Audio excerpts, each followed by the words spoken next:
সন্ধ্যার ভায়োলিন, লেখনীতে বৃষ্টি ইসলাম। পর্ব সংখ্যা ৭৪। সকালে খানমহলে মোটামুটি ব্যস্ততা, সাদামাটা ঘরোয়া পরিবেশের আয়োজন। আশরাফ খানের একমাত্র কন্যার বিয়ে আজ। বিশেষ করে পারিবারিক পরিসরে তন্ময়ের পরিবার থেকেও কয়েকজন মুরব্বী আসবে। ধর্মীয় নিয়ম মেনেই সম্পূর্ণ হবে বিয়ে। কাবিননামায় স্বাক্ষর হবে, অতঃপর বিদায় নেবে যে যার অবস্থান হতে। ওহু আজ মির্জা বাড়ি যাচ্ছে না, সে থেকে যাবে খানমহলে। শিফার বিয়ের মতো করেও বিয়ে হচ্ছে না, এখন শুধু ধর্মীয় পর্ব, বাকি আয়োজন পরে। আনুষ্ঠানিকতাও সব পরে হবে। যাদের না ডাকলেই নয়, শুধু তাদেরই ডাকা হয়েছে। তবে পরিচিত সকলকেই জানানো হয়েছে যে আজ আশরাফ খানের একমাত্র কন্যার বিয়ে। এই দিনে অনুপস্থিত রয়েছে অব্র এবং আশরাফ। তাই বিয়ের যাবতীয় দায়িত্ব কাঁধে তুলে নিয়েছে আজমল খান এবং ওহুর নানার বাড়ির আত্মীয় স্বজন। ওহু দাঁড়িয়ে আছে কক্ষের বারান্দায়, কাঠের রিলিংয়ে ধরে আঁকড়ে, দৃষ্টি স্থির গেটের দিকে। এই বুঝি অব্রের গাড়ি ঢুকলো মহলে, বিয়ে ভেঙে যাবে। বুকের ভেতর চেপে রাখা সকল কষ্ট বক্ষ পেটে বেরিয়ে আসতে চাইছে, কিন্তু সেই কষ্টের ভাগ করে বা বলার মতো যেন কেউ নেই ওহুর। আজকে এই মুহূর্তে ওহুর মনে হচ্ছে, ওকে মনে করিয়ে দিচ্ছে সে প্রথম দিনের কথা, যেই দিন কোনো পূর্ব সংকেত না দিয়ে, কোনো কথা না বলে অব্র এক রাতে দেশ ছেড়ে চলে গিয়েছিল। সেই দিন ওর মন জুড়ে ভীষণ তৃষ্ণা জন্মেছিল অব্রকে একবার দেখার। আজ যেন ঠিক সেই তৃষ্ণাটাই জেগে উঠেছে, পার্থক্য শুধু সময়ের। যাও পাখি বলো তারে, সে যেন ভোলে না মরে, সোনালো পালঙ্কের ঘরে লিখে রেখেছিলাম যারে। এই অনুভূতি যে কতটা যন্ত্রণার তা শুধু সেই বুঝতে পারে, যার হৃদয়ে অমর অপেক্ষার আগুন জ্বলে। কাউকে একবার দেখার তৃষ্ণায় আটকে থাকে, কাউকে একটা প্রশ্ন বারবার জানার জন্য তীব্র বাসনার কুকুরে ভৎস হয়। যেমনটা গত ৮ বছর স্মৃতির বন্ধনে হয়ে ছটফট করেছিল, তেমনি আজ ওহু অন্তকলি অকুলতায় ছটফট করছে। হ্যাঁ, ভীষণভাবে ছটফট করছে। অব্রের অজান্তে তার চণ্ডবালা আজ চোখে জল ফেলছে। যদিও অব্র জানতই কথাগুলো তার স্মৃতি থেকে চিরচেনা মুখ আজ তাকে দেখার জন্য হৃদয় কাঁদছে কতটা, তাহলে নিঃসন্দেহে পৃথিবীর সবচেয়ে সুখী মানুষ হয়তো সেই পাপী পুরুষটাই হতো। আকস্মিক পেছন থেকে কারো উপস্থিতি টের পেয়ে ওহুর চোখ মুখ ডলে নেয়। স্বাভাবিক ভঙ্গিতে পিছু ফিরে জোরপূর্বক ঠোঁটের কোণে এক ঝলকে হাসি আনে। চোখে মুখে চাপা উদ্বেগ লুকিয়ে রাখার ব্যর্থ চেষ্টা। দেখল তার মা এসে দাঁড়িয়ে। মায়ের চাহনি গম্ভীর। ওহুর ফ্যাকাশে মুখ দেখে কিছুটা আটকে ওঠে তিনি। ভুরুক জোড়া কুচকে মেয়ের চিবুক ছুঁয়ে বলে, কি হয়েছে রে ওহু, তো কেমন দেখাচ্ছে কেন মা? ওহুর গালা শুকিয়ে আসে। মায়ের মুখের দিকে তাকিয়ে সত্যটা লুকাতে ব্যাকুল সে। হেসে ফেলে কিছুটা বলার স্বাভাবিকতার চেষ্টায়। কি আবার হবে? আমি একদম ঠিক আছি। কিন্তু ওহুর আমি জানতা মানতে নারাজ। সন্তানের মুখ দেখে কেমন জানি কুণ্ঠিলতা বোধ করল তিনি। মিথ্যা কেন বলছিস? চোখের নিচে কালি, মুখ শুকিয়ে গেছে। এ কি করেছিস তুই নিজের সাথে? ও ঠোঁট কামড়ে ধরে, নিজের চোখ নামিয়ে নেয়। সত্যের ভয় সহ্য করার পক্ষে নেই যে। একগাল হেসে কণ্ঠ থেকে হাঁক ছুড়ে, তোমাকে ছেড়ে আমি কোথাও যাব না আম্মা। এই মহল, এই মানুষ, আমি থাকতে পারবো না একা বলে ঝাঁপিয়ে পড়ে মায়ের বুকে। কান্নায় চেপে ধরে ওহুর আম্মি জানে দীর্ঘশ্বাস। এক পলক হেসে মেয়ের মাথায় হাত বুলায়, আওড়ায়, পরের বাড়িতে সবাইকে একদিন যেতে হয় রে মা, কাঁদিস না আর, নয়তো আরো চেহারা খারাপ হবে। শিফা আর সাহারা ওহুর বড় মামার মেয়ে। ওহু শিফা আর সাহারাকে পাঠাচ্ছি, ওদের সঙ্গে নিচে নেমে আয়। নিহা আর পুষ্পারা পুকুর ঘাট থেকে পানি আনছে, গোসল করাতে হবে। প্রত্যুত্তরে একগাল হেসে মাকে বিদায় জানায়। ওহুর আমি যান কক্ষ ত্যাগ করতেই ওহু ধপ করে পালঙ্কে লুটিয়ে পড়ে। পাশ থেকে ফোনটা তুলে পরখ করে মেসেজ সিন হয়েছে কিনা, কিন্তু না, হয়নি। হতাশ চোখ মুখ শক্ত হয়ে ওঠে। একরাশ ক্ষোভ ওহু নিজের চোল টেনে ধরে জিদের বসে। সময় ঘনিয়ে আসছে পুরনো রীতিনীতি অনুসারে। ওহুকে গোসল করানো হচ্ছে। কাঁচা হলুদ বাটা পান পাতায় মিশ্রিত করা হচ্ছে, তার সঙ্গে শুকনো ধান, সরিষা তেল।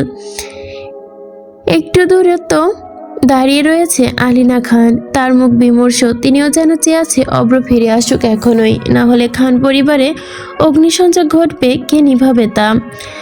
বারবার আজমল খানের চারপাশে ঘুরছে, কিন্তু কিছু বলার সাহস তার পারছে না, গলায় যেন আটকে আছে। আজমল খান গম্ভীর, কর্মমুখর মানুষ, রাজনীতি আর ব্যবসার মাঠে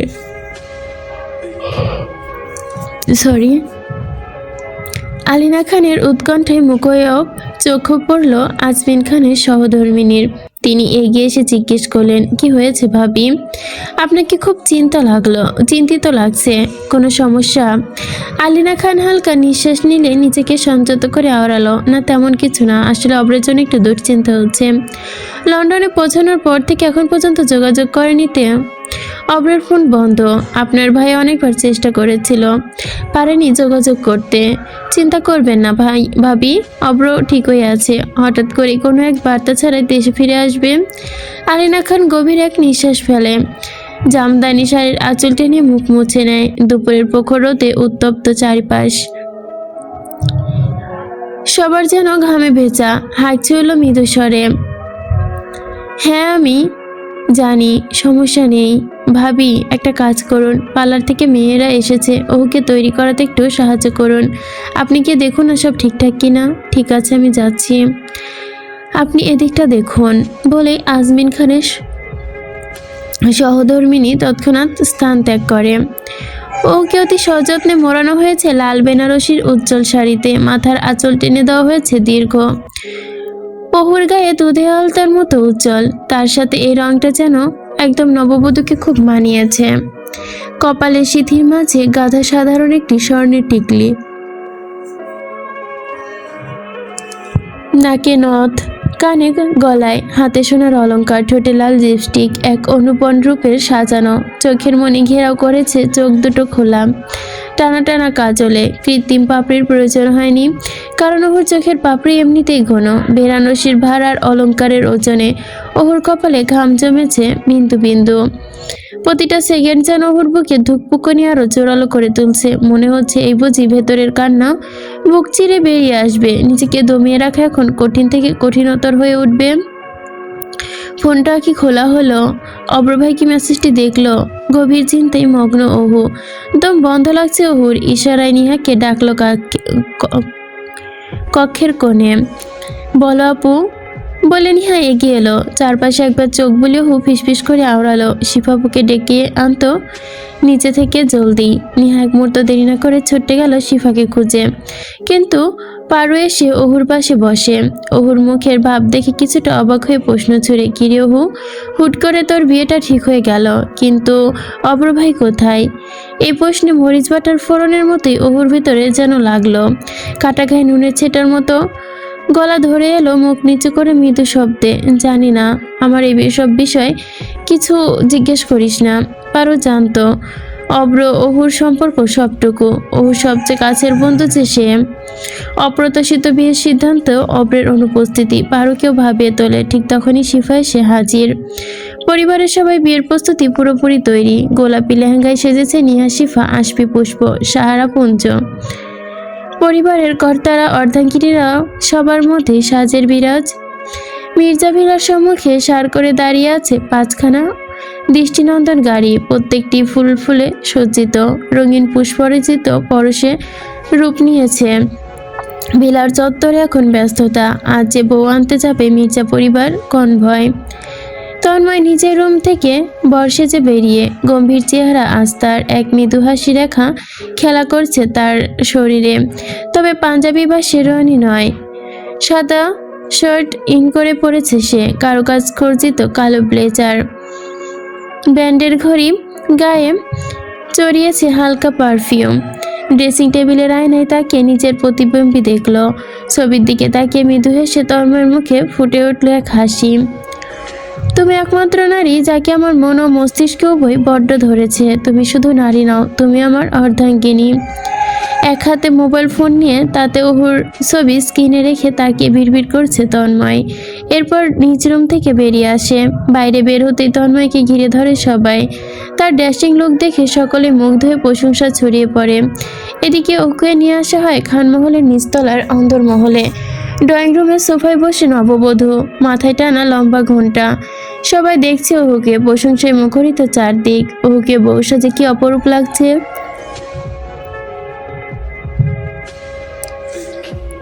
এই এক বাক্য ওহুর কানে বারবার ঢুকতে সে ক্লান্তিতে চোখ তুলে তাকাতে পারছে না, কারণ এই সাজ অব্রভাইয়ের জন্য ছিল না। অব্রই তো বলতো, তোমায় বধূরূপে দেখতে বড় ইচ্ছে হরে চন্ডবালা। আজকে চন্ডবালা বধূরূপে সেজেছে বটে, কিন্তু অন্য কারোর জন্য। অব্র কি তবে একবারও দেখতে আসবে না তাকে এই বধূরূপে? ভেতরে ভেতরে অস্থিরতা গ্রাস করতে থাকে। অব্র ভাই ফিরে আসবে এই ভাবনা মুছে গেছে ওর মস্তিষ্ক থেকে। ঘোমটার নিচে দিয়ে দুফোঁটা জল গড়িয়ে পড়ে, কাজল গলে মেখে গেছে চোখের কোণে। এই সময় ঘোমটা সরিয়ে এক পলক আশরাফ খান দরজা পেরিয়ে ভেতরে আসে, হাসি মুখে সন্তুষ্টি পরীকে বিদায় দিতে পারছেন বলে। তিনি জানেন কি সেই পরীর হৃদয়ের ব্যাকুলতা? না, কেউ তো জানে না তা। তিনি এসে স্নেহ ভরা হাত রাখে ওহুর মাথায়, সেই স্পর্শে ওহু একবারে ভেঙে পড়ে। ওহু হেরে গেছে, অব্রভাই ফিরে আসবে না, এই বিয়েটা আর আটকানো যাবে না হয়তো। এই ভাবনায় চোখের নিচে জমে উঠেছে পানি, ঘোমটার নিচে দম বন্ধ হয়ে আসছে তার। হঠাৎ করেই কি যেন ভেবে ওহু আলিনা খানের বুকে। আলিনা খান অবাক হয়ে যায়, চোখে জল চিকচিক করে ওঠে। তিনি অনুভব করছে টান পড়ন। এদিকে ওহুর ফুপি যান ফোন করছে আশরাফকে। ফোন বাজে কিন্তু আশরাফ ধরে না। তিনিও বসে আছে উদ্বিগ্নে। নিয়ন্ত্রণহীনভাবে ভোজন পর্ব চলছে অপর পাশে। সেই মুহূর্তে দৌড়ে আসে নিহা অন্তরের বাহির হতে। আলিনা খান ভুরু কুঁচকে তৎক্ষণাৎ, কি হয়েছে? তুই এমন হাঁপাচ্ছিস কেন? নিহার কণ্ঠে খবর ভেসে আসে।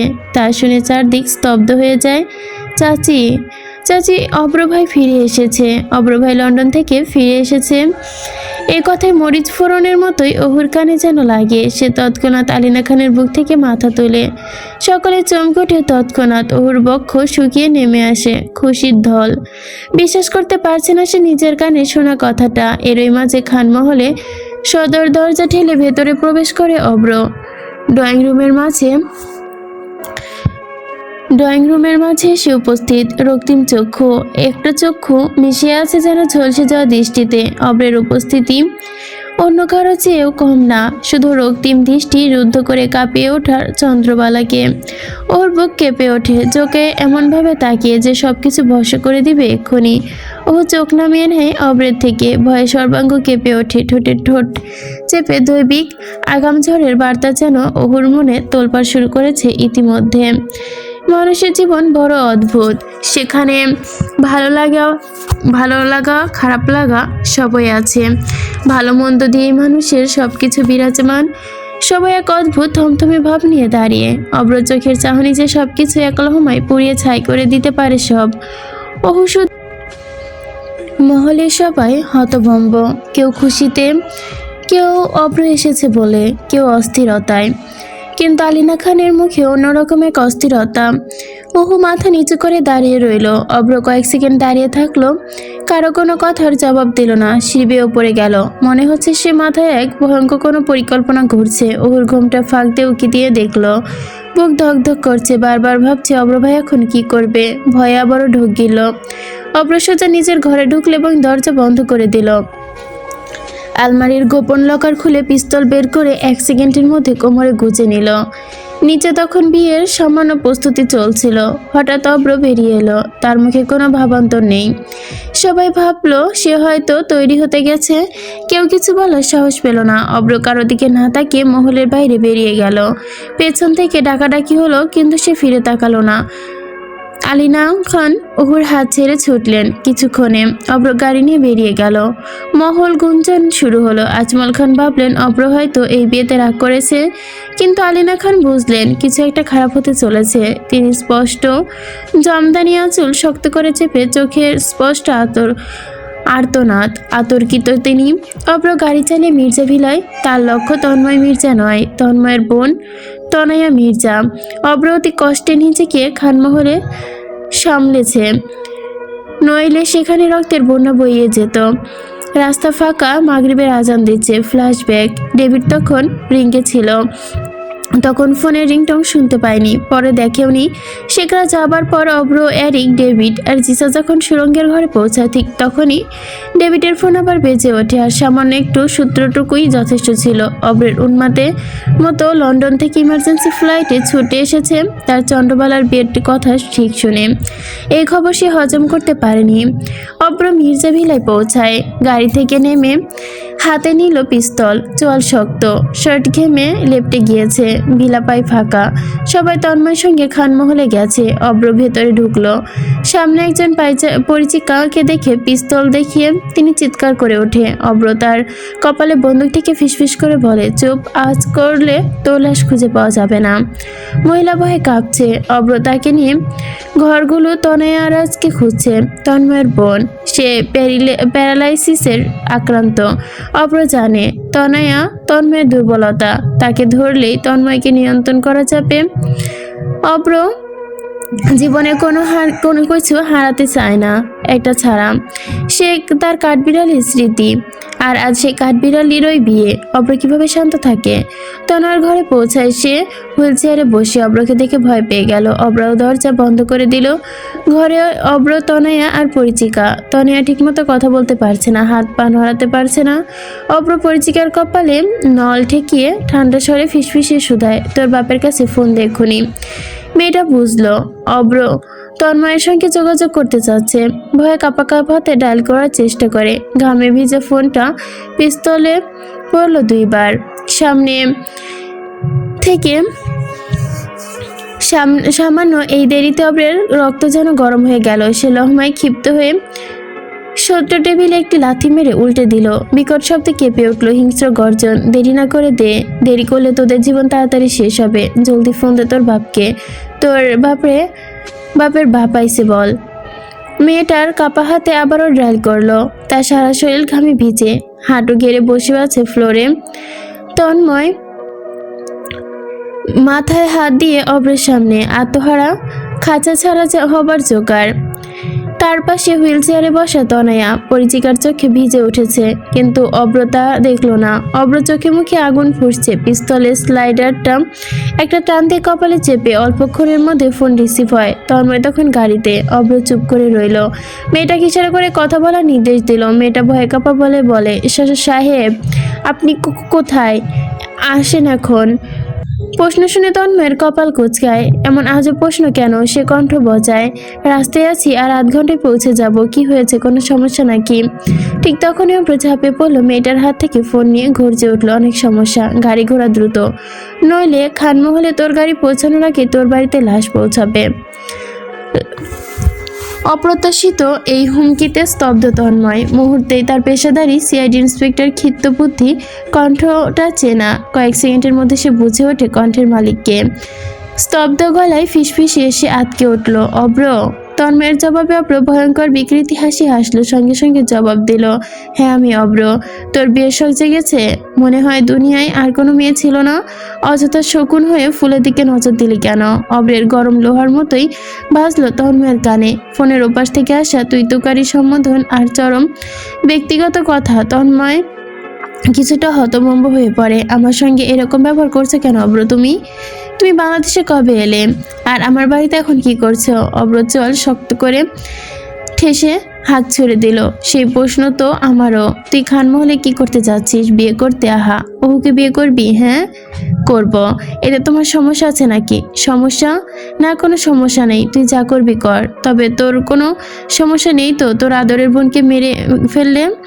তন্ময়ের চোখ দুটো মুহূর্তে লাল হয়ে ওঠে। কথা তার বুকের আনন্দের যেন স্ফুলিঙ্গনের বিস্ফোরণ ঘটায়।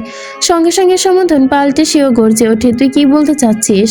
আবার ঠোঁট কামড়ে কাঠকোঠা গলায় জবাব দিল, 5 মিনিটের মধ্যে আমার কাছে খবর আসে যেন তুই বিয়ে ভেঙে দিয়েছিস, নইলে তোর বোন এখনই মরবে আমার হাতে। এবার চয়েস তোর।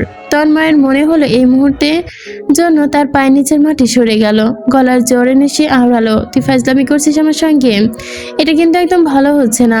তোর কি মনে হয় আমি ফাজলামি করতেছি? ঠিক আছে তাহলে শোন। বলেই ফোনের কাছে রেখে অব্র তনয়ার দিকে ছুড়ে দিল পিস্তলের নল মেয়ের মুখে চেপে। চোয়াল শক্ত করে ধরে তনয় অস্পষ্ট গলায় আর্তনাদ করে উঠল। পাশে ভয়ে কাঁপতে থাকা পরিচিকা কান্নায় ভেঙে পড়ে। এই বিভীষিকার চিৎকার তন্ময়ের কানে পৌঁছে গেল। ফোনের অপর পাশ থেকে তন্ময়ের বুক কেঁপে উঠে যেন।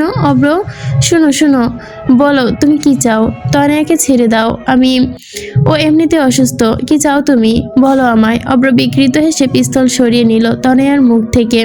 মেয়েটা ব্যথাতুর নিষ্পক চোখে চেয়ে, মুখে ফেনা, শরীরে কাঁপছে তার থরথর করে। আমি স্পষ্ট করে বলছি, এ বিয়ে ভেঙে দে। তুই এখনই যেখানে আছিস সেখান থেকে তোর লোকজন নিয়ে ফিরে আয় মির্জা ভিলায়। আর খানমহলে ফিরবি না, বলবি বিয়ে বাতিল, কারণ তুই নিজেই সব দোষ নিজের ঘাড়ে নিবি। চালাকি করলে শেষ করব তোর বোনকে। তন্ময়ের রাগ চূড়ান্ত পর্যায়ে পৌঁছালো। নিজেই টাই টেনে আলগা করে নিল মুহূর্তেই। দাঁতে দাঁত চেপে বলল, তুই এটা একদম ঠিক করছিস না অব্র। আমার সঙ্গে তোর কোনো শত্রুতা ছিল না।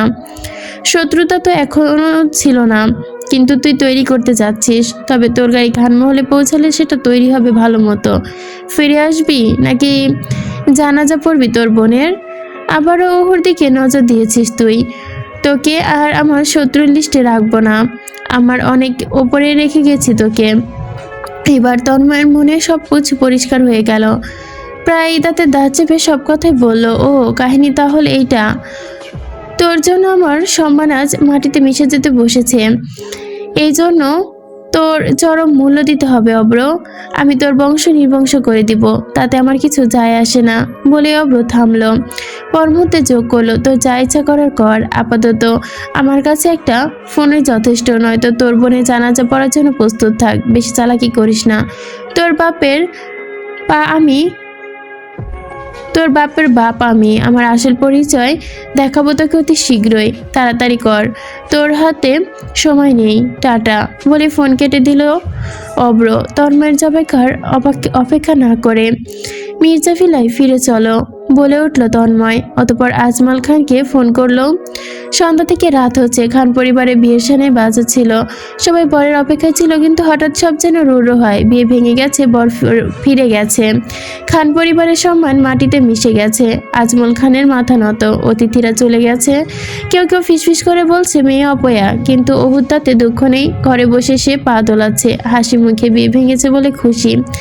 গয়না খুলেছে, কিন্তু শাড়ি এখনো পরা। নফল নামাজ পড়ে কৃতজ্ঞতা জানিয়েছে খোদার কাছে। ভাবছে কিভাবে এটা সম্ভব হলো। হঠাৎ দরজা খোলার আওয়াজে ওহু তাকালো সেদিকে। অব্র দাঁড়িয়ে। মুহূর্তে হাসি মিলিয়ে গেল। চোখ লাল, মনে হচ্ছে চোখের কোঠরে আগুন জ্বলছে। ওহু কাঁপছে থরথর করে। অব্র এগিয়ে আসে। ঘরে আর কেউ নেই। অব্র রেগে আছে। এবার কি হবে? ওহু এই পরিস্থিতি কিভাবে সামলাবে বুঝে উঠতে পারে না। অব্র ধীরে ধীরে ওর দিকে এগিয়ে আসতে ওহু নিজের শাড়ির আঁচল দিয়ে নিজেকে আড়াল করতে চাইল। মুহূর্তে মহলের নিচে তাকাতে কি যেন ভেবে শাড়ির আঁচল মুষ্টিবদ্ধ করে আতঙ্কে। কিন্তু এখন তো কেউ নেই। অব্র ভাই কেন এসেছে? এবার কি হবে? কিভাবে সামলাবে এই ঘূর্ণিঝড়? দাঁতে দাঁত চেপে কণ্ঠ ভারী করে গর্জে উঠল অব্র। বউ সেজেছিস? বিয়ে করবি তুই? অব্রের গলায় এমন হিংস্র ধ্বনি শুনে ওর সর্বাঙ্গ শীতল কাঁপুনি দিয়ে গেল। আমি কিন্তু কথাটুকু শেষ করতে পারল না। অব্রের সুঠাম শক্তপোহ গরনে আচমকা এসে পড়ে ওহুর গালে। মুহূর্তে ছিটকে আশ্রে পড়ে পালঙ্কের ওপর। তবুও থামে না। অন্ধক্রোধে আরো কয়েকটা চর বসে দেয় ওহুর গালে। ওহুর নিঃশ্বাস ভারী হয়ে আসে। ঠোঁট চিরে রক্ত, কপালে কপালে ঠোঁট ছুঁয়ে রক্ত দেখে। আঙুলের ডগায় লালচে রক্তের ফোঁটা। ইতিমধ্যে হাতের 5 আঙ্গুল গালে বসে গেছে। কিন্তু অব্রের থামার পাত্র নয়। সে হিংস্র হয়ে উঠেছে।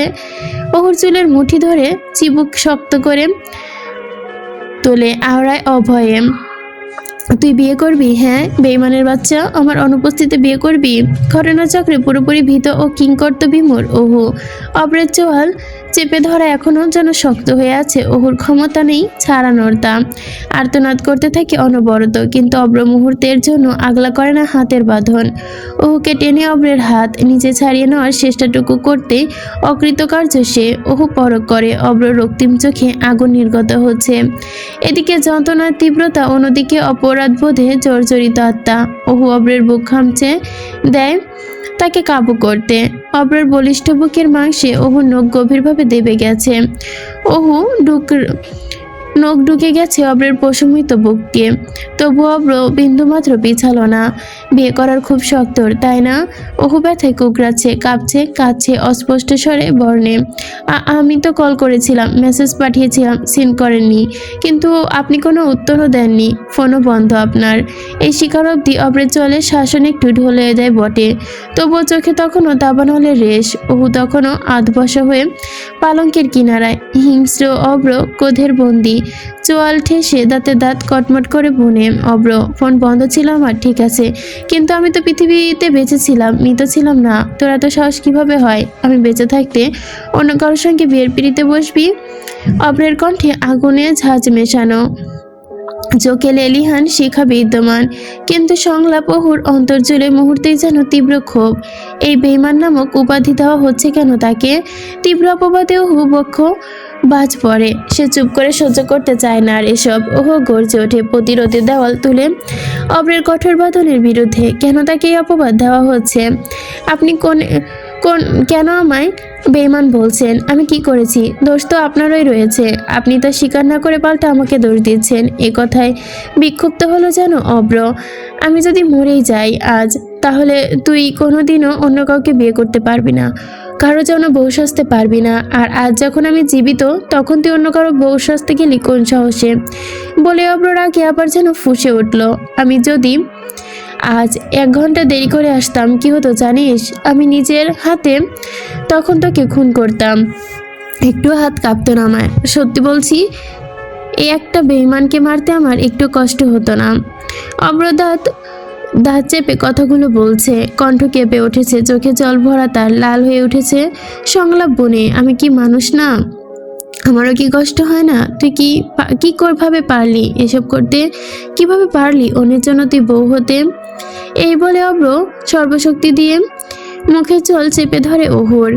অব্রের বুকের ভেতর দাউ দাউ করছে আগুন। এই দহন এখনকার নয়, এই মুহূর্তে সে যখন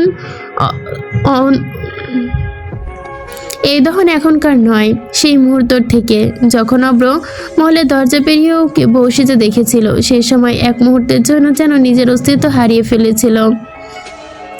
অব্র কিছুতেই মানতে পারছে না তার চন্দ্রবালা, তার ভালোবাসা, তার কাঠবিড়ালি আজ বউ সেজেছে, but not for him, for someone else.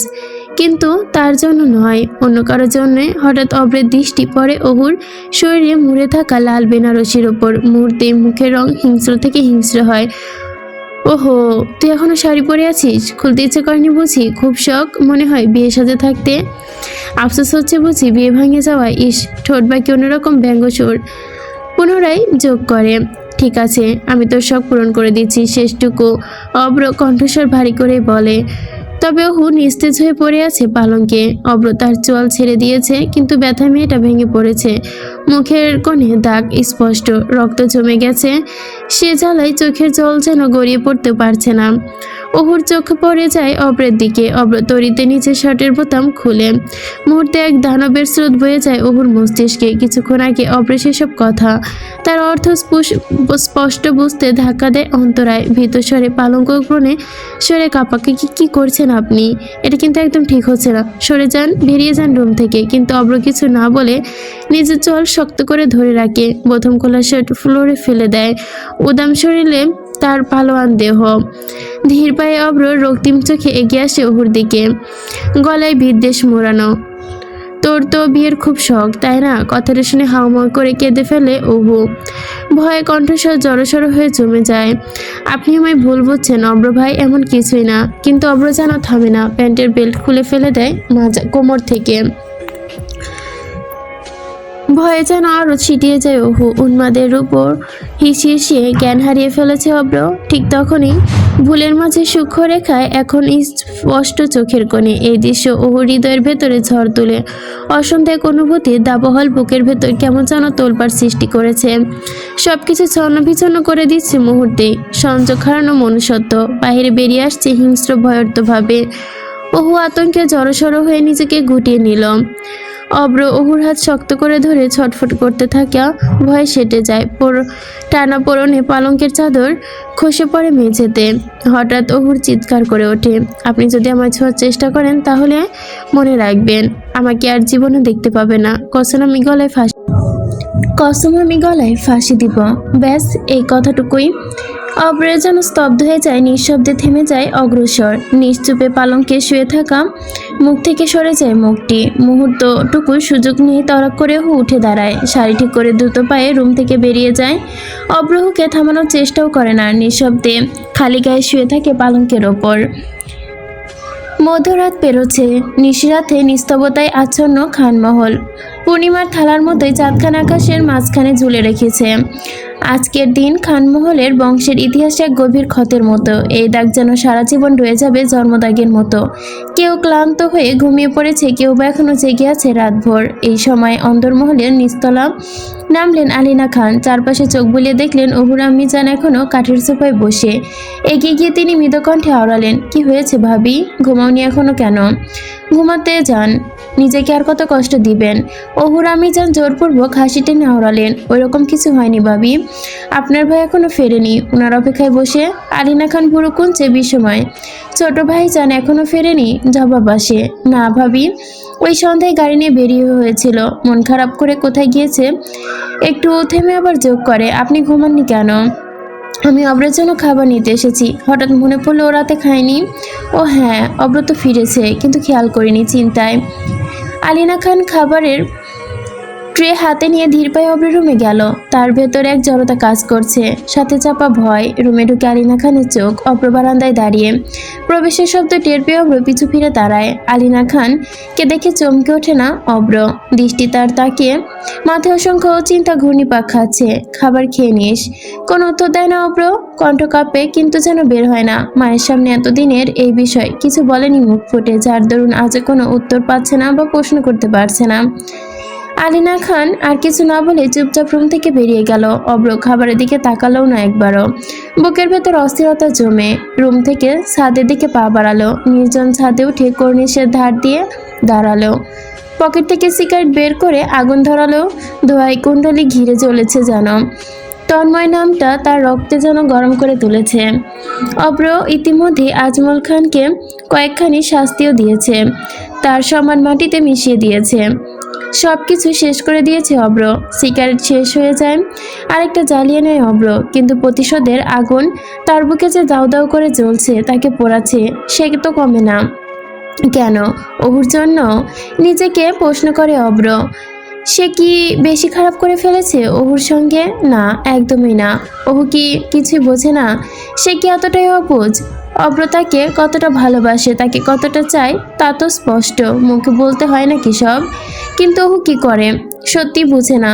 সে তো নিজেই বলে সে আর কোনো বাচ্চা নয়, তাহলে সে কি করলো? অন্যদিকে অহুর দৃষ্টিভঙ্গি, তার বক্তব্যে নিজের অনুভূতি, বাস্তবতা সম্পর্কে জটিলতা সবকিছু যেন স্পষ্টভাবে বুঝিয়ে দিয়ে গেছে। তবে ভালোবাসায় বুঝে এই এক জিনিস, তার আর স্বীকারোক্তি পাওয়া আরেক জিনিস। এই স্বীকারোক্তি কখনো পায়নি অব্রের কাছ থেকে। অব্রের বুকের মাঝে অস্বস্তি জমে উঠেছে। হঠাৎ রেলিং থেকে ঘুষি মেরে বসে পড়ে ছাদের মেঝেতে। এতটা কেন পোড়াচ্ছে মন তাকে? বুকের ভেতর কেমন করছে, কেন এত খারাপ লাগছে? তবে হ্যাঁ, সে এতটা ভুল নিশ্চিত করে যাচ্ছে। তার মাথা ব্যথায় ঝড় চলছে যেন। গত দুদিনে এক ফোঁটা ঘুম হয়নি, চোখের পাতা এক করেনি। এখন চোখে মুখে ক্লান্তির ছাপ, মাথার যন্ত্রণা নিয়ন্ত্রণহীন, অপরাধবোধ, অনুশোচনা। আর অহুর মুখের দিকে ঘুরে ঘুরে আসছে যেন। অব্র কপাল চেপে ধরে, তীব্র ব্যথায় চোখ মুখ বন্ধ করে নেয়। সাদে চুপচাপ অব্র গভীর দীর্ঘ নিঃশ্বাস ফেলে। চাঁদ লুকিয়ে পড়েছে প্রকৃতির আড়ালে। ফজরের আজানের ধ্বনি কিছুক্ষণ আগে ভেসে এসেছে। চারদিকে বইছে শীতল বাতাস। ওদিকে ছাদে ঠান্ডা বাতাসের মাঝে ক্লান্তিতে চোখ লেগে গিয়েছিল অব্রের মধ্যরাতে। কিন্তু হঠাৎ করে নিচ থেকে ভেসে আসে চিৎকার, চেঁচামেচি। বিভ্রান্ত হয়ে জেগে ওঠে, মাথায় ঘুমের ঘোর। তবে ধীরে ধীরে চিৎকার আওয়াজ স্পষ্ট হয়। অব্র চোখ কসলিয়ে উঠে দাঁড়ায়। পরনে সাদা শার্ট, একখানা গেঞ্জি।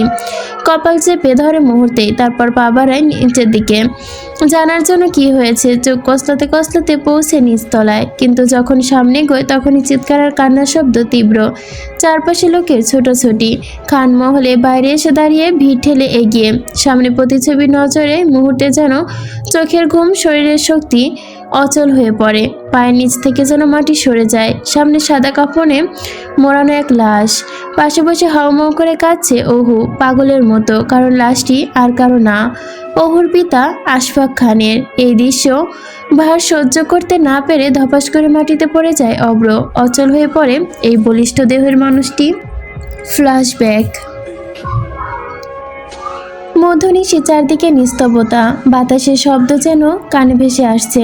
আশফাক খানের গলা ধীরে তীব্র রাগ কাঁপছে। তন্ময়ের কারণে তার পরিবারের সম্মান মাটিতে মিশে গেছে, তার একমাত্র পরীর গায়ে কলঙ্কের দাগ লেগেছে। কানাকানি শেষে নেই মানুষ এবং কুচ্ছনা রটাচ্ছে, আত্মসম্মাতে আঘাত লেগেছে তার। বিয়ের আয়োজন, অতিথি উপস্থিত, সবকিছু আজ উপহাসে পরিণত হয়েছে। অন্যদিকে তন্ময়ের অবস্থান করুন, সে নিজেও ছোট হয়েছে তার পরিবারের কাছে। প্রতিনিয়ত তাকে শুনতে হচ্ছে কঠিন প্রশ্ন, সহ্য করতে হচ্ছে অপমান। প্রথম দেখাতে ওকে ভালো লেগে গিয়েছিল তন্ময়ের, কিন্তু সেই অনুভূতি চেপে রেখেছিল নৈশব্দে। অহুর চোখে সাদা মণি জোড়ায় ভীত চাহনি বড্ড মায়ায় বেঁধিয়েছিল তন্ময়ের বক্ষে। মেয়েটার কাঁপুনি আচরণে থাকা গোপন সৌন্দর্য তাকে গভীরভাবে মুগ্ধ করেছিল। তন্ময় পেশায় একজন সিআইডি অফিসার। অনেক সময় আত্মীয় স্বজন ও পরিবারকে রক্ষা করতে গিয়ে পেশাগত নীতির বাইরে যেতে পারে না সে। পার্সোনাল জগৎ আর প্রফেশনাল জগৎ তার জন্য আলাদা। তন্ময়ের কথা বিশ্বাস না করে আশফাক খান গিয়েছে তার সাথে কথা বলতে। তিনি মানতে নারাজ। তন্ময় বারবার বলে বোঝাতে চেষ্টা করে, আপনি আমার কথা বিশ্বাস করছেন না কেন? আমি ইচ্ছা করে বিয়ে ভেঙে দেইনি, আপনার ভাইপো অব্র আমাকে বাধ্য করেছে। আশফাক খান মুহূর্তে গর্জে ওঠে, দগ্ধ অভিমানে কণ্ঠস্বর ভারী হয়ে আওড়ায়, মিথ্যাবাদী ছেলে, চাল ঘাটানোর জায়গা পাও না, নিজের দোষ ঢাকতে আমার ভাইয়ের ছেলের দিকে দোষ চাপাচ্ছ। তন্ময় এবার একজন মেজাজি নিয়ন্ত্রণহীন স্বভাবের পুলিশের চাকরিতে থাকাকালীন একাধিকবার তাকে সাসপেন্ড করা হয়েছে ক্রিমিনালদের প্রতি অতিরিক্ত সহিংস হয়ে ওঠায়। তবুও আজ এই অস্বাভাবিক পরিস্থিতিতে তন্ময় নিজেকে জোর থামিয়ে রাখতে পারে না। মুখে চোয়ালে ফুটে ওঠে রাগ, কারণ সামনে দাঁড়িয়ে থাকা মানুষটি অহুর বাবা আশফাক খান। ঘন নিঃশ্বাস ফেলে তন্ময় চোখ বন্ধ করে সংযত করে নিজেকে, শান্ত করে আওড়ায়, ঠিক আছে, আপনাকে আমার কথা বিশ্বাস করতে হবে না। বিয়ে ভেঙে গেছে ঠিকই, কিন্তু আমি আবার অহুকে বিয়ে করব। তন্ময়ের এ কথা শুনে আশফাক খান বিষময়ে ফেটে ওঠে, গর্জে ওঠে তর্জনী আঙ্গুল তুলে, আমার মেয়ের সম্মান তুমি একবার ধূলিসাৎ করে শান্তি পাওনি, আবার মুখে আনছো? তুমি ভাবছো কি করে যে আমরা তোমাকে আবার অহুর জন্য মেনে নিব? তন্ময়ের চোখ লাল হয়ে ওঠে রাগে, চোয়াল দ্রুত শক্ত হয়ে যায়। আপনি তো নিজেই বলেছিলেন সব ঠিক থাকলে মেয়েকে আমার হাতে তুলে দিবেন, বলেনি? হ্যাঁ বলেছিলাম, কিন্তু তুমি নিজেই আসনি আমার মেয়েকে বিয়ে করতে। আমার পরীর অপমান করেছো তুমি আমাদের পরিবারের সম্মান মর্যাদা ধূলিসাৎ করে দিয়েছো। সেই বাড়ির দরজা তোমার জন্য চিরতরে বন্ধ। আশফাক খানের এই কথা শেষ হতেই তন্ময় উল্টো মুখে ঘুরিয়ে গাড়ির দিকে তাকিয়ে আছে, ফলে তার মুখের গড়ন বোঝা গেল না বা বুঝলেন না আশফাক খান। কিছুক্ষণ পর আশফাক খান ফের হাঁটা ধরে গাড়ি তুলবেন বলে, কিন্তু শেষ পর্যায়ে গাড়ি তুটা হলো না। পেছন থেকে তন্ময় তার হিংস্র হয়ে ওঠে, আচমকা পশুর মতো ঝাঁপিয়ে পড়ে আশফাক খানের ওপর। মীর জাফরের মতো পেছন থেকে আশফাক খানের মাথা ঠুকে দেয় গাড়ির সামনে। বিকট শব্দে কাঁচ ভেঙে চৌচির, রক্ত ছিটকে পড়ে। মাত্র কিছুক্ষণ আগে তিনি ছিলেন চরম আনন্দে, একমাত্র মেয়ের বিয়ের খুশিতে। সেই দৃশ্য বর্বর চোখে যেন ভেসে উঠছিল। বিয়ের সাজে লাল টুকটুকে তার পরী, আর এখন সব স্বপ্ন ধূলিসাৎ। তন্ময়ের হাতে মৃত্যুবরণ করতে হচ্ছে তাকে। পাষাণ তন্ময় একের পর এক বিরোধহীন ধাক্কায় ঠুকিয়ে আশফাক খানের মাথা গাড়ির কাছে। শেষমেশ প্রচণ্ড পাষাণভাবেই ছেড়ে দিল আশফাক খানের শার্টের কলার থেকে নিজের হাত। আশফাক খান রক্তাক্ত দেহ মাটিতে লুটিয়ে পড়ে, ফিনকি দিয়ে রক্ত বেরিয়ে আসে। তিনি বুঝলেন সময় এখন শেষ, জীবন থেকে সময় ফুরিয়ে এসেছে। তবে মৃত্যুর আগ মুহূর্তে শেষটুকু তন্ময়ের কাছে রাখতে মাটিতে লুটিয়ে পড়ে সে। আমার অহুর একটা কল দিবা, আমি ওরে শেষবারের মতো একটু দেখবো, কথা বলবো আমার মেয়ের সাথে। কণ্ঠটা শুনলে আমার আত্মা শান্তি পাবে। আমার মেয়েটা 9টা বছর যাবত অসুস্থ, আমার মরার খবর শুনে পাগল হয়ে যাবে। তন্ময় শুনে হাঁটু গেড়ে বসে সে কথা, কিন্তু পরক্ষণে কণ্ঠে ভেসে আসে নির্দয়তা। মাফ করবেন শ্বশুর আব্বা, আপনার শেষ ইচ্ছে আমি পূরণ করতে পারলাম না। কতটুকু বলেই তন্ময় আশফাক খানের থেতলানো মুখটা পা দিয়ে লাথি মেরে পিষিয়ে দেয়। আশফাক খানের দৃষ্টি ঝাপসা হয়ে আসে, মনের পর্দায় ফুটে ওঠে প্রিয় মুখগুলোর চিত্র। তারপর আবির্ভাব ঘটে প্রিয়তম অর্ধাঙ্গিনীর মুখটাও। হয়তো এখন অপেক্ষায় আছে মহলে বসে তিনি, কিন্তু আর হলো না ফেরা। বর্তমান। ওহু পাগলের মতো হাউমা করে কাছে আঁকড়ে ধরে আশাব খানের রক্তাক্ত দেহ, ব্যান্ডেজে মোড়ানো নিথর দেহ। আশাব খানের মুখটা পুরোপুরি ঢেকে গেছে সাদা কাপড়ে। খবর পেয়ে তৎক্ষণাৎ পুলিশ ছুটে এসেছে খানমহলে। তদন্ত শুরু হয়েছে ভোর সকাল থেকেই। নানা প্রমাণ ও তদন্তের ভিত্তিতেই সড়ক দুর্ঘটনার শিকার হয়েছে বলে ধারণা করা হচ্ছে। তন্ময় রাজ পেশায় একজন সিআইডি ইন্সপেক্টর। খুনকে দুর্ঘটনার রূপ নিতে তারও সময় লাগেনি, সূক্ষ্মভাবে সব সাজিয়ে দিয়েছে। অপর এক বিন্দু বুঝতে অসুবিধা হয়নি এটা দুর্ঘটনা না নিখুঁত খুন। আর এই খুন কে করেছে তার উত্তর তার জানা। অপর ঠাই বসে আছে স্ট্রেচারে রাখা আশাব খানের লাশের পাশে। তার চোখে জমে আছে পানি। অহুর করুণ আর্তনাতে অব্রের হৃদয় যেন কেঁপে উঠছে। তবে কি পাপির মনে অনুশোচনা জন্ম নিচ্ছে? নিজেকেও প্রশ্ন করে অব্র। তবে এটাই কি তাহলে জীবনের দ্বিতীয় হার? হ্যাঁ, হার। সেই শব্দে অব্র তার জীবনের অভিমান থেকে চিরতরে মুছে ফেলতে চায়। হঠাৎ করে অব্রর কানে ভেসে এলো অহুর করুণ চিৎকার। আপনি কথা কন না কেন আব্বা? আপনার কি হয়েছে? মুখে এত রক্ত কেন? আপনি আমারে পরিকয়ে ডাকবেন না? একবার ডাকেন। ও আব্বু। কথাগুলো শুনে হঠাৎ যেন নিথর দেহ জড়িয়ে ধরে চিৎকার করছে ওহু। সত্যি মেয়েটা যে তার বাবাকে খুব ভালোবাসতো, তার আদরের পরি। এই বলে তার কেউ ডাকবে না। শৈশবের শেষ চিঠিটুকু মনে যেন হারিয়ে গেল রঙিন পাতার মতো। যখন ছোট ছিল হামাগুড়ি দিতে দিতে হঠাৎ পড়ে যেত। বাবাই দৌড়ে এসে বুকে জড়িয়ে নিত। পৃথিবীতে বাবা নামের মানুষটি একমাত্র পুরুষ যিনি জন্মের পর থেকে মৃত্যু পর্যন্ত ভালোবেসে যান। অহুর এই বেদনাদায়ক আর্তনাদ সহ্য করতে পারল না অব্র। সে প্রথমে দেখেছে ওকে এভাবে ভেঙে পড়তে, চিৎকার করে কাঁদতে। সে কান্না অব্রের হৃদয় চুরমার করছে। আচ্ছা, এই বয়সে কি বিধবা হওয়ার কথা ছিল তার চাচির? তার মেয়ের তো এখনো বিয়ে হয়নি, নাতি নাতনি মুখ দেখেনি। সংসারে বহু পথ চলা বাকি। এত স্বপ্ন, এত পরিকল্পনা এত তাড়াতাড়ি শেষ হয়ে যায় কিভাবে? সময়ের সাথে সাথে খানমহলের মানুষের ভিড় ওঠে। ওহু নানা বাড়ির আত্মীয় স্বজন সবাই এসে হাজির। কানাঘোষা চলতে থাকে। সবাই বলাবলি করে আশাব খানের খুন নাকি ওহুর কারণে হয়েছে। কেউ কেউ বলছে ওহু অপয়া বলে আখ্যা দিচ্ছে, কেউ বা বলছে বাজে কথা, জিপ টেনে ছিঁড়ে ফেলবো। তৎক্ষণাৎ সকলে ফিসে উঠল কথাটি শুনে। হুঙ্কারটি দিয়ে উঠেছে অব্রের কানে কথা আসতেই আশাব খানের জানাজার সময় ঠিক করা হয় এশারের নামাজের পর। আজমাল খান নিথর হয়ে বসে আছে ছোট ভাইয়ের লাশের পাশে। ভাগ্যের কি নির্মম পরিহাস! বড় ভাই বেঁচে আছে, ছোট ভাই আজ খাটিয়ায়। মহলের কোণে দাঁড়িয়ে আছে ছোট্ট নিহাসিফা, আশফি, আজমিন, আলিনা খান। সকলে ভেঙে পড়েছে। আজমিন খান কাছে অবিরাম। মাগরিবের নামাজের পর চারদিকে নিস্তব্ধতা হয়ে গেল। আশাব খানেরকে প্রস্তুত করা হয়েছে শেষ গোসলের জন্য। বড়ই পাতায় গরম পানি করে দাফনের আয়োজন। গোসল শেষে ওদিকে সময়ের ভারে ভেঙে পড়েছে ওহু। ডাক্তারে যাওয়ার পূর্বে সাবধান করে গেছে শান্ত থাকতে ওহুকে। কারণ 9 বছর আগে মাথায় অস্ত্রোপচার করা হয়েছে। মানসিক ভারসাম্য নাজুক। পাগলের মতো দৌড়াচ্ছে ওহু মহল থেকে বেরিয়ে আসতে। বাবার শেষ জানাজায় নিয়ে যাওয়া হবে। ওহু খাটিয়া ধরে হাউমাউ কাঁদছে। কেউ তাকে থামাতে পারছে না। চারদিকে কান্নায়, তার মাঝে ওহুর বুক ফাটা চিৎকার, আশফাক খানের বিকৃত মুখ। জানাজা শেষ হলে খানমহলের পারিবারিক কবরস্থানে আশাব খানকে শায়িত করা হয়। তোমার মেয়ে তোমার মতো আমার কাছে অপরাধী হয়ে গেল আজ। কাকা, ক্ষমা করে দিও। তোমার শরীরের এই কাফন পড়েছে, সেই কাফন তার জন্য আমি তৈরি করছি বলে উঠল কবরে মাটি দিতে গিয়ে অব্র। এক মুহূর্ত থেমে আবারও বলে, তুমি জানো কাকা, যেমন তুমি ভালোবেসে তোমার পরীকে আমিও তেমন ভালোবাসি তাকে। শপথ করে বলছি, অনেক ভালোবাসি কাকা। তুমি জীবিত থাকতে অনুমতি চাইতে পারিনি, ক্ষমা করে দিও। আমি তোমার পরীকে নিজের জীবনসঙ্গী করার কথা দিলাম আজ তোমায়। আমি পাপী হতে পারি, কিন্তু তোমার মেয়েকে আমি ভীষণ ভালোবাসি, বাঁচিয়ে রাখবো যতদিন আমি নিজে বেঁচে থাকি। শেষ কথা বলে অব্র উঠে দাঁড়ালো। চোখ মুখ ডলে নেয়, জল মুছে নেয়। গভীর রাত, নিস্তব্ধতা চারপাশ। অব্র গাড়ি নিয়ে বেরিয়ে পড়ে গন্তব্য মির্জাভিলা। তন্ময় সময় শেষ পথে। রক্তের বিনিময়ে প্রতিশোধে অগ্নি ছড়িয়ে এসে যাবে। যুদ্ধ শুরু হয়ে যাবে এখন। ভাঙাচোরা ঘড়ির কাঁটা দৌড়াচ্ছে।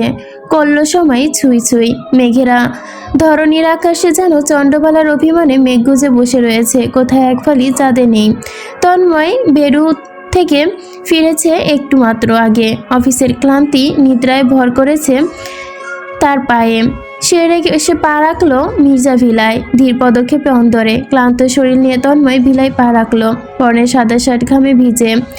ঠিক, কিন্তু আজ অন্যরকম লাগছে তার সবকিছু। এক মুহূর্ত যেন গা ছমছম করে উঠল তন্ময়ের। তন্ময় রুমের সামনে এসে দাঁড়ালো, পরক করলো দরজা হালকা খোলা। সূক্ষ্ম গলায় সে ডাক দিল, তনয়া। কোনো সাড়া এলো না। যদিও তনয়া কথা বলতে পারে না, তবে গঙ্গানত্ব আওয়াজ আসার কথা।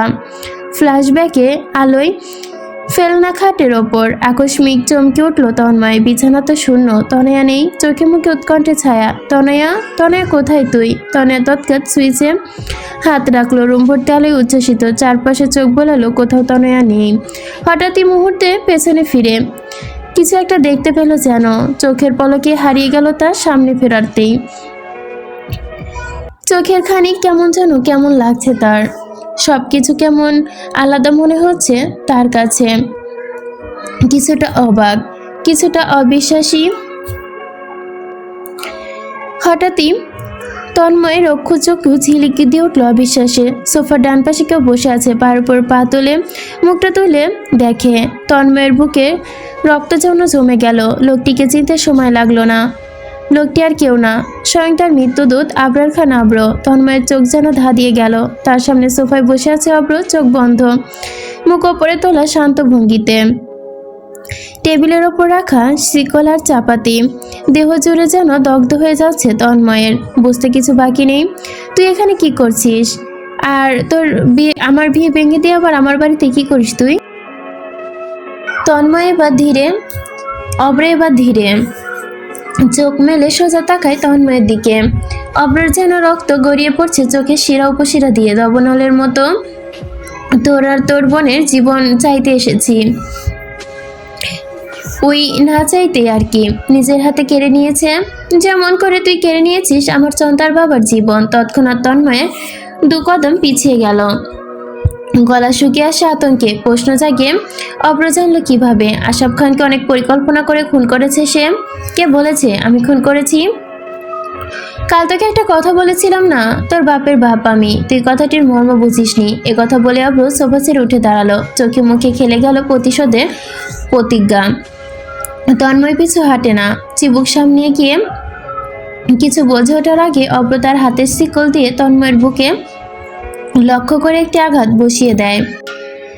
তন্ময় বুকে হাত দিয়ে বুক চিতিয়ে সামনে গিয়ে বসে। কিছু বোঝে ওঠার আগে অব্র তার হাতে শিকল তুলে বুক বরাবর আবার এক হাত লাগিয়ে।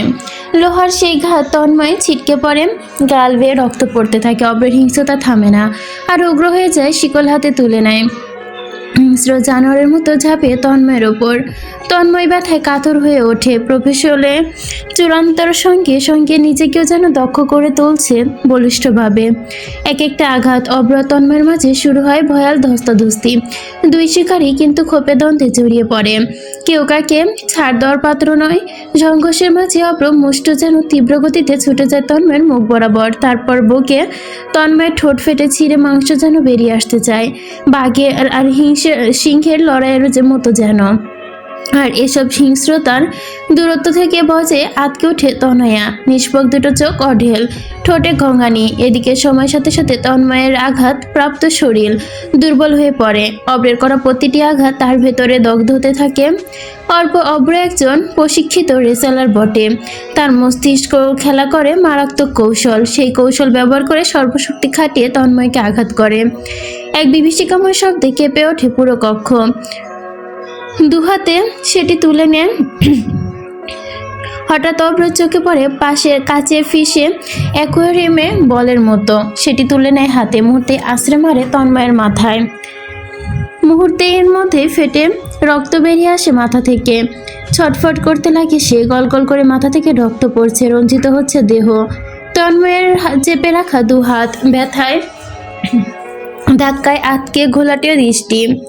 তন্ময় কিছুক্ষণ অচেতন থাকার পর ধীরে ধীরে চেতনা ফিরে আসে। চোখের পাতা কাঁপে, চোখের কোণে কাছে কিছু টুকরো মাংসে গেঁথে গেছে। কি চাস তুই আমার কাছে? অব্র চোখ মেলে ধীরে সোজা হয়ে বসে, ঘাড় কাত করে ভয়ঙ্কর দৃষ্টিতে তাকায় তন্ময়ের দিকে। চোখে টলমল করছে প্রতিশোধের আগুন। তন্ময় আটকে ওঠে বৃথা চেষ্টা করে, কিন্তু বাঁচার শিকল বেঁধে আছে তার হাতে দড়ির মতো। তুই কি দিবি আমাকে? আমি তোকে দিব, চাইতে নয়, ছিনিয়ে নিতে আমার ভালো লাগে। মৃত্যুর যন্ত্রণা দিতে চাই তোকে, শুধু মৃত্যু না, জীবিত থাকতে তোর বোনের মৃত্যু দেখে তুই ছটফট করবি, আজারি করবি, শুনবি। আমার সঙ্গে তোর শত্রুতা আমার বোনের সাথে না, আমার বোনকে তুই মারবি না, ও অসুস্থ। অব্র মুহূর্তেই তনয়ার চুলের মুঠি ধরে গর্জে ওঠে আবার। হ্যাঁ, আমারও তো একই কথা, তোর সাথে তো আমার শত্রুতা নেই, তোর সাথে তো আমার শত্রুতা। তুই চাইলে আমায় মারতি, প্রতিশোধ নিতি। তুই আমার কাকাকে কেন মারলি? তুই জানিস না ওহু অসুস্থ? তনয়ার বুকের ব্যথায় কুকড়ে কাচ্ছে। তন্ময় ছুটে আসতে চাইলেও শিকল বাঁধার কারণে দৌড়ে আসতে পারছে না, অসহায় হয়ে পড়েছে। ইচ্ছে করে এখনো মারেনি তাকে, বুঝতে পারে ওহুর বাবাকে মারার কোনো উদ্দেশ্য আমার ছিল না। দেখা করতে গিয়ে উনি আমার ওপর দোষারোপ দিতে লাগে, আমি সহ্য করতে না পেরে মাথায় আগুন ধরে গিয়েছিল। অব্র কিছুক্ষণ চুপ থাকে, চোখে তার রক্ত জমে বাঁধা হয়ে গেছে যেন। আমারও ইচ্ছে করছে না তোর বোনকে মারতে, কিন্তু সে যে দোষী, কারণ তার ভাই তুই। তুই যেখানে আমাদের পরিবার নিঃস্ব করেছিলি, সেখানে আমি তোর বুক কিভাবে শান্তিতে রাখি বল? তন্ময় চিৎকার করে ওঠে, মাথায় রক্ত জমে গেছে তারও। জ্ঞান হারায়ে প্রাণ শিকল ছিঁড়ে যেন চেষ্টা করছে, কান্নাকাটির কণ্ঠে আকুতি। না ভাই না, ওকে ছেড়ে দে, আমাকে মার, কিন্তু আমার নিষ্পাপ বোনটিকে কিছু করিস না, বোঝার চেষ্টা কর। এগিয়ে আসে তনয়ার কাছে। তনয়ার চোখে আতঙ্ক, কিন্তু কিছু বলতে পারছে না, কথা হারিয়ে ফেলেছে বহু আগেই। ভাই, ও কিছু জানে না, ওকে কিছু করিস না, দয়া করে ছেড়ে দে। কিন্তু অব্রের হৃদয় যেন পাথর, হিংস্র পশুর মতো হয়ে ওঠে তন্ময়। ছাড়াতে চায় নিজের বোনকে, কিন্তু পারে না। তনয়া, কিন্তু কোনো সাড়া নেই, কোনো সাড়া যেন নেই, সব নিস্তব্ধ হয়ে গেছে। নিথর দেহ তাকিয়ে ভাইয়ের দিকে, নিষ্পাপ বোবা চাহনি। আশাব খানের মৃত্যু শেষবার কথা বলতে চাওয়ার ইচ্ছাটুকু যেন তার বোনের মুখেও স্পষ্ট প্রতারিত হয়েছে। ভাইয়ে ভাই, আমায় বাঁচাও, আমার খুব কষ্ট হচ্ছে। আমি তো কোনো দোষ করিনি ভাই, তাহলে আমায় কেন মারা হলো? কিন্তু কথাগুলো বলতে পারলো না বোবা মেয়েটা। আমারও আফসোস থেকে যাবে, শেষবারের মতো তোমায় ভাই বলে ডাকতে পারলাম না।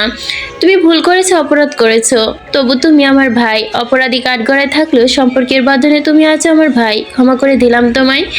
আসামি ছাড়া আমার সম্পর্ক ভাই বোনের। শুনেছি কত ফেরেশতা নাকি সময় থামিয়ে দেয় ভাই বোন যখন কথা বলে, কারণ মৃত্যুর পর নাকি ভাই বোনের আর দেখা হয় না।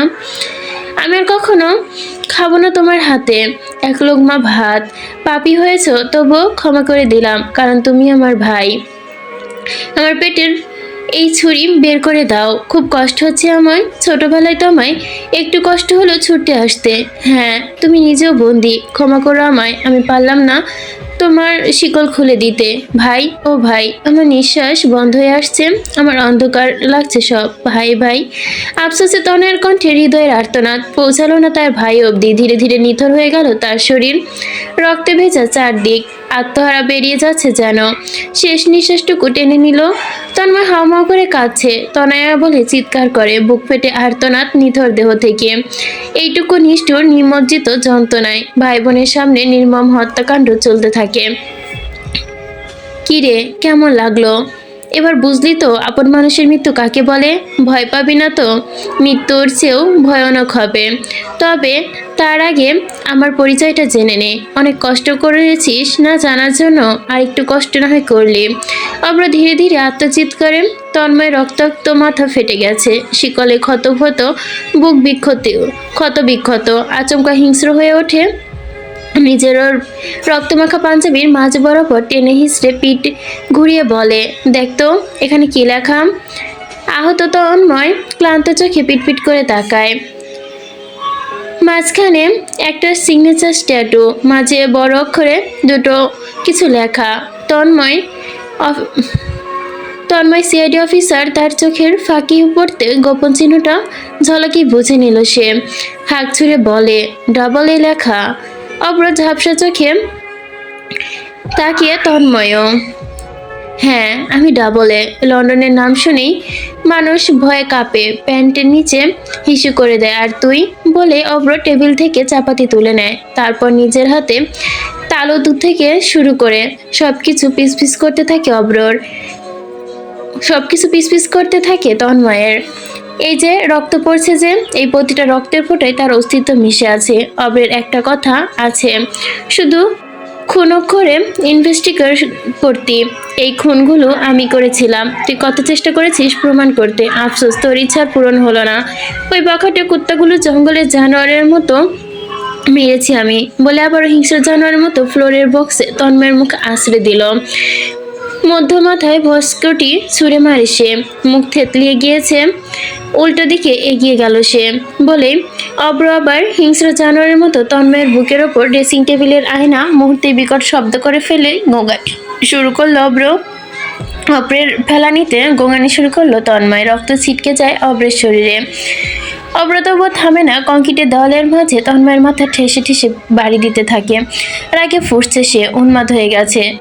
জবাবে তন্ময় শুধু গোঙাচ্ছে, তোর জীবন এখানে শেষ। আজ তোর পালানোর কোনো রাস্তা নেই। তোর পালোয়ান শরীর, ক্ষীণ বুদ্ধি, সব শেষ, আফসোস।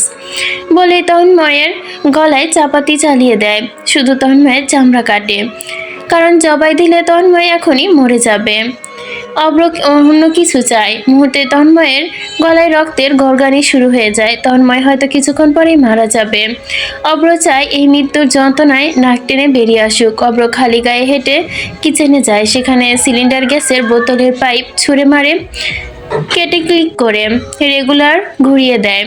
আমি পাপী, তাই আমি পাপী। পাপীর ধর্ম পাপ করা। পাপীকে পাপী কাণ্ড করায়, কারণ সে পাপী বলে কিচেন থেকে বেরিয়ে যায়। শেষবারের মতো পরখ করে তন্ময় বেঁচে আছে। রক্ত গড়াচ্ছে শরীর থেকে, মুখ থেতলে গেছে। পাপ বাপকেও ছাড়ে না, তোকেও ছাড়বে না, অব্র জবাব করে। তন্ময় জন্ম হয়েছে মৃত্যুর জন্য, ভয় পায় না। আসুক মৃত্যু, আলিঙ্গন করব তাকে। হ্যাপি জার্নি বলে পকেট থেকে সিগারেট বের করে জ্বালিয়ে তা ধীরে মির্জা ভিলায় ছাড়িয়ে দেয়। সাথে সাথে দিশলাই দিয়ে ভিলার বাহিরে বের হয়ে যায় সে। দিশলাইয়ের পেছন থেকে ছুড়ে দিতেই সিগারেট টানে। চারদিকে ঘুটঘুটে অন্ধকার, রাত বাড়ছে ক্রমশ।